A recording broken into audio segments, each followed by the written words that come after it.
Hello! Hello, hello, hello! Magandang araw at magandang buhay at panibagong vlog na naman si Bonsai Stang Lumpo. Samantalain natin yung araw kasi magpapawis tayo dito sa garden.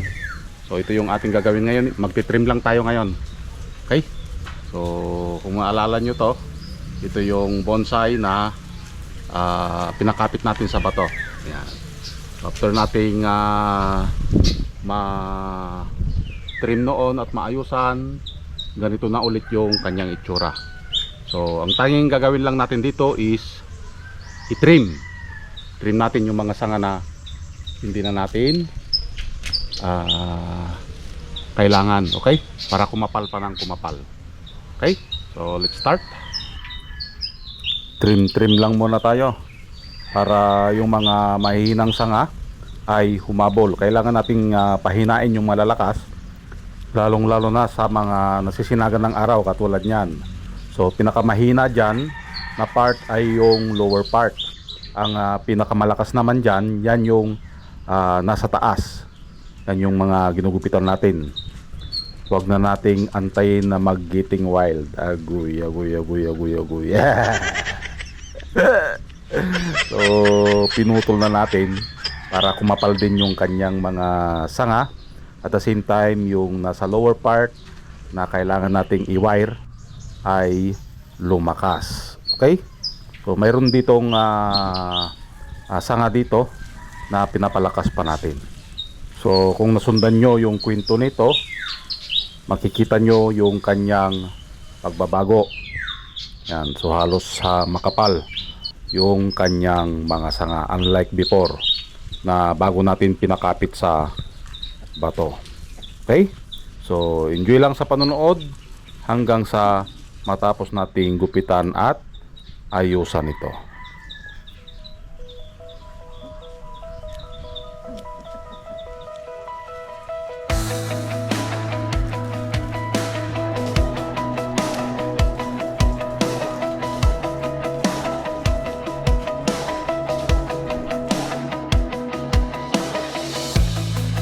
Lahat ng bonsai nag-umpisa sa wala.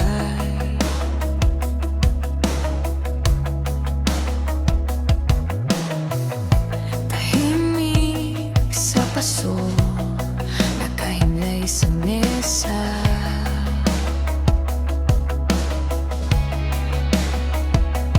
Binubuhay kita kasabay ng aking umaga.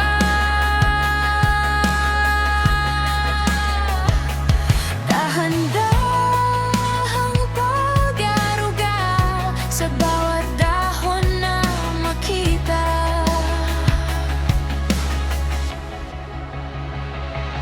Oh, bonsai kay alalagaan sa palad ni Bonsai Stang Lumpo.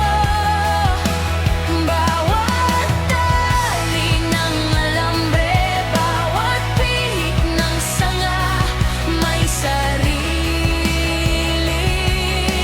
kwento. Matagal ka mang mabuo, hihintayin pa rin kita.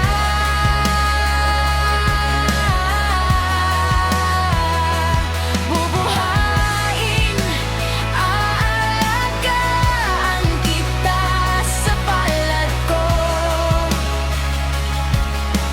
para ipakita ka sa buong mundo.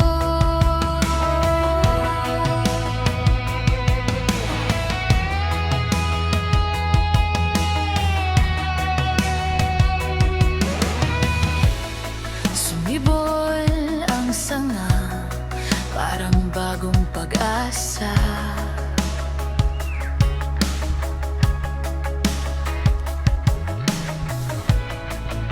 Parang puso ko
Yon, at natapos na nga nating gupitan. Ito na yung kanyang itsura. Yan. Okay? So, gumanda na ulit yung ating halaman. Kumakapal na yung kanyang mga sanga. Okay? Yan. So, dito, meron tayong winner dyan. Ayan o. Itong part na ito. Winner natin ito dahil walang sanga dito. Okay? Ito yung pinalaki natin bago natin na i-wire. Okay? So ito pa ang papakapalin natin para maging ganito kakapal. Yan, ganyan dapat. Okay? So kulang pa ito ng sanga. Kita nyo naman yung kanyang ugat.